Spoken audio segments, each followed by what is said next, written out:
bumangon ng umaga. Ang iba bumiyahe pa mula sa iba't ibang lugar as far as Malaysia. Ang kanilang motivation, bukod sa benepisyong pangkalusugan, ang picturesque view ng Clark at ang magkaroon ng kaibigan. Bago pa man ang bukang liwayway, nagtipon-tipon na ang mga atleta sa Clark para sa toughest duathlon sa Asia, ang Titan 77.7 Philippines. Right, so it's a long-distance duathlon consisting of a 4K run, a 100K bike, and a 21K run at the end. So the name 77.7 is the total number of miles. So it's actually 125 kilometers in total. So we came up with this 3 years ago. This is the third edition of the race, and it is growing every year. We started 500, and then last year was 600. Now it's 640 participants. Layon daw na nasabing duathlon race na isulong ang aktibo at malusog na pamumuhay. Of course, the event promotes a healthy lifestyle because this event you prepare for it. You don't do it overnight, so you actually do it months. You train months before, so and then you improve every time. You improve your health. So it's very beneficial. Puspusa naman daw ang ginawang paghahanda ng mga atletang nag-iisa sa Titan 77.7. Kabilang na dyan sina Jelly Malansala na nagmula pa sa Bataan at Jake Salvador ng Quezon City.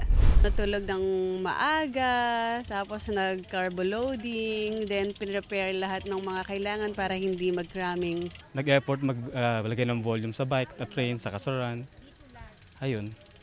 Tapos try kong gawin yung distance 3 weeks before, tapos ayun.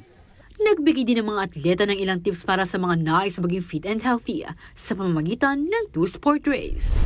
Start now, start today.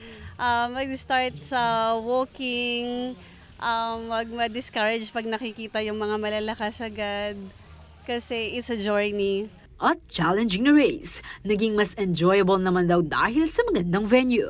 Patunay daw na top sporting destination talaga ang Clark. It's a nice place. The place is accommodating para sa mga athlete. Ang ganda niyang venue kasi very disciplined din dito sa loob ng Clark. And hindi ka matatakot mag-bike kasi merong mga bike lanes. Yun, safe siya. The best. Every time masala dito. As in, favorite races here. Ayon kay Jose Miguel de la Rosa, Vice President for Administration and Finance Group ng Clark Development Corporation na CDC, target nila maging primary sports habang Clark, hindi lang sa Central Luzon kundi sa buong bansa. All the runners, the bikers, and even swimmers, although we don't have the Olympic size pool here in Clark, we are intending to build one. If we have these facilities available to everybody, I'm sure more will come. So the message of Clark really is come here. We are making sure that you will be convenient, you will be safe and secured. Isa rin daw sa mga programa ng CDC ang pagsusulong ng gender development sa sporting community. We are monitoring some problems with some coaches, with some participants, and we also want to help. We want to inform everybody, all participants, even the loved ones, to be very vigilant in their journey.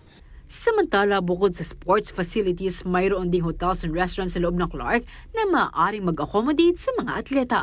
Liana Canilaw, CLTV36 News.